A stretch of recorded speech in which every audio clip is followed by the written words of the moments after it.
Bom dia, bom dia, bom dia, bom dia, turminha. Espero que tenham passado aí um excelente recesso, tá? Espero que vocês aí tenham tido um tempinho aí para descansar, para refletir, tudo bem, né? Todas as coisas. E essa semana, tá? Que vocês devem estar assim meio que, poxa, mas a gente não ia mudar agora para teatro? Não, nós vamos mudar, calma um pouquinho, estamos nos organizando, como tudo, né? Estamos fazendo, estamos nos organizando, mas eu decidi fazer essa semana uma aula só para dar aquele fechamento, tá bom? Então, inspirem, nós estamos começando agora a nos reorganizar, esperem que teremos boas surpresas agora, tá? É sempre, ó, um grande prazer tê-los de volta, tá bom?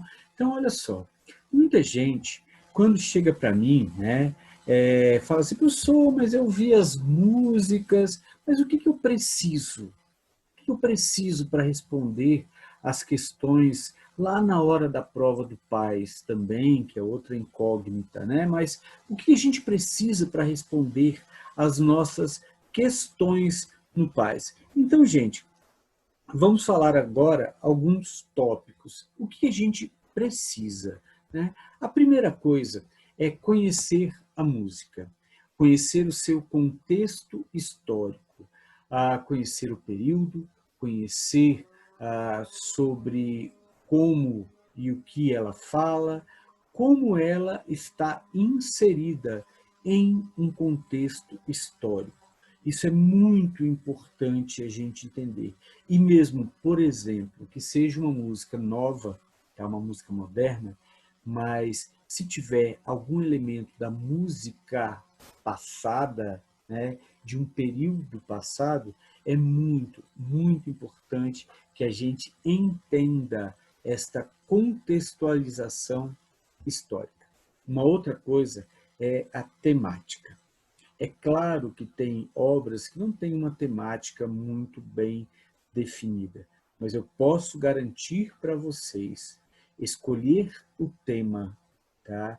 É muito importante. Quando as pessoas que escolhem as músicas, elas ouvem aquela música e falam, poxa, essa temática é muito, muito legal. Então nós temos muitas músicas que estão no Paz pela temática. E aí nós podemos, né, ter a interdisciplinaridade com literatura, com geografia, com história, justamente por causa da temática. Essa questão de abranger muitas disciplinas em uma obra é muito importante que a gente entenda, que nós possamos abrir nossa cabeça, abrir nossos horizontes, porque as questões de música, elas não apenas podem cair como questões de música, ela pode cair em várias outras disciplinas. Uma outra coisa é conhecer o autor. É interessante, sim, conhecer detalhes sobre o autor. Então, você faz aquela pesquisa, fala, por exemplo, de um compositor erudito, o que ele fazia, o impulsionou a fazer aquela música, o período que ele viveu, as grandes conquistas e descobertas naquele período. Isso pode ser também, tá? Um fator de obra, de questão, as dores e os amores, digamos assim, que o autor teve, né? Então, o que esse autor passou? Qual é a sua vivência pessoal? É muito importante que a gente entenda isso na hora de analisar uma obra do Paz.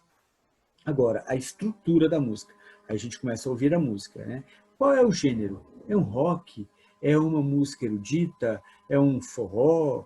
É uma música regional? É uma música que tenha uma estrutura, um gênero diferente que a gente nunca ouviu?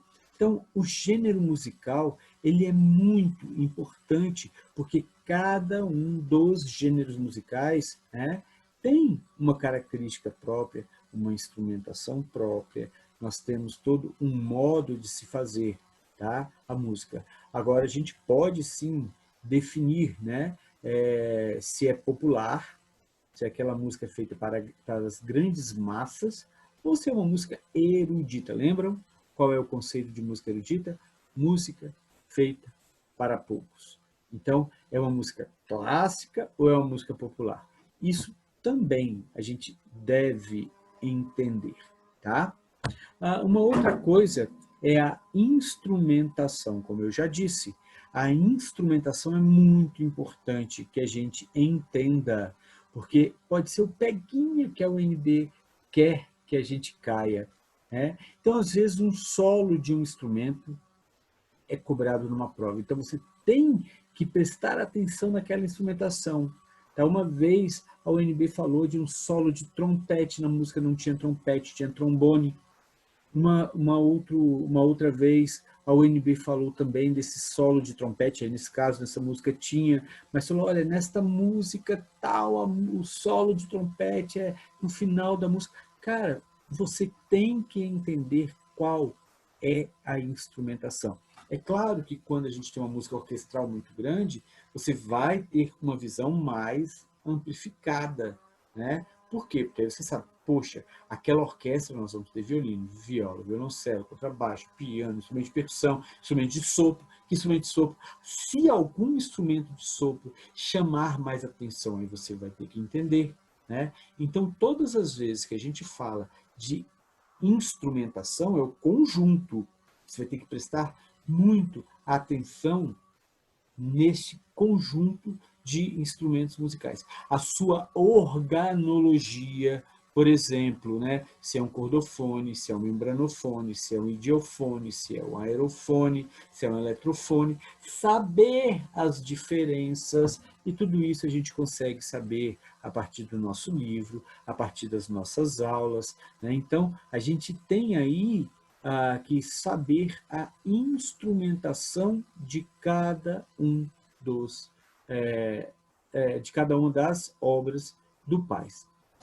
E, cara, isso daqui é muito importante para que a gente possa fazer essa interdisciplinariedade, falar sobre os parâmetros do som, entender, por exemplo, quando se fala em dinâmica, que uma música, isso já caiu muito, muito, muito, muito mesmo, tá? Ela é mais forte e depois ela fica mais fraca, ou ao contrário, dinâmica é forte, fraco, tá? Parâmetro intensidade. Saber, por exemplo, no andamento, que é o parâmetro duração, se teve aquela parada, qual é o ritmo da música, né? Então, quando a gente fala dos parâmetros, a gente tem que falar do timbre, tá? O timbre de tal instrumento é diferente do timbre de outro instrumento, por exemplo, a altura, né? Que o timbre do instrumento tal é mais agudo do que o timbre do instrumento outro. Por exemplo, né? Uma guitarra ela é mais aguda do que um contrabaixo. Isso a gente ouve no timbre, mas também ouve no parâmetro altura, né? Mais agudo, mais grave, mais frequência, menos frequência. Tudo isso está relacionado aos parâmetros do som. Vocês lembram quais são? Tá? Altura, intensidade, duração e timbre. É isso que nós devemos ficar atentos ao analisarmos as obras do Paz, né? Então, tudo isso aí tem uma importância muito, muito grande. Mas qual é realmente a chave do nosso sucesso? Ouvir, ouvir, ouvir. Ouvir, ouvir, ouvir, ouvir! Cara, o pessoal às vezes fala assim, pessoal, mas eu escutei essa música já 2 vezes. Não, 2 vezes não é suficiente. Você tem que ouvir, ouvir, ouvir, ouvir, ouvir. Porque aquela música vai entrando em você, você vai percebendo a necessidade daquela música. Então, galera, quando a gente fala em música, a gente tem que ouvir, ouvir, ouvir. Quer ver a outra dica? Cara, essa dica, ela é a dica de ouro. Preste atenção. Tan, tan, tan, tan. Pam, pam, pam, pam, pam, pam, pam, pam, pam, pam, pam, pam, pam. Olha a dica. Ouvir. Ouçam a música. Ouçam a música. Olha a dica. Ouvir. Não adianta você, tá, falar que ouviu 2, 3 vezes a música. Ou, eu ouvi, você estava lá no carro e ouvi. Não! Então, ouvir, ouvir, ouvir, ouvir, ouvir. Então, gente, olha só. Eu vou passar para vocês agora a relação das obras do Paz 3. É interessante porque esta relação vai ficar aqui nesta apresentação. Usem e abusem, tá? Vocês vão ter aí os links oficiais de todas as obras do Paz 3. Então, olha só, nós temos, nossa mãe, 17. Temos obra pra caramba. Cálice, Camila Camila, Dona de Mim, Elevação Mental, Grândola Vila Morena, Ilumina o Mundo, Malditos Cromossomos, Me Deixe Mudo, Mulamba, Não Recomendados, O Encontro de Lampião com Eike Batista, O Real Resiste, Quarteto de Cordas, Quarteto para o Fim dos Tempos, e aí fala todos os movimentos que a gente precisa, primeiro, sexto e o oitavo movimento, tá? Aquela coisa doida, manifestação cultural do seu estrelo Eufoado Terreiro, Solange e Trevas. São todas essas músicas que nós precisamos. Tudo bem? Então, galera, espero que aproveitem, escutem, escutem, escutem essas músicas. Vida longa e próspera. Espero que vocês aí passem por este período já de adaptação, novos rumos da melhor maneira possível. Até mais. Vida longa e próspera para vocês. Tchau.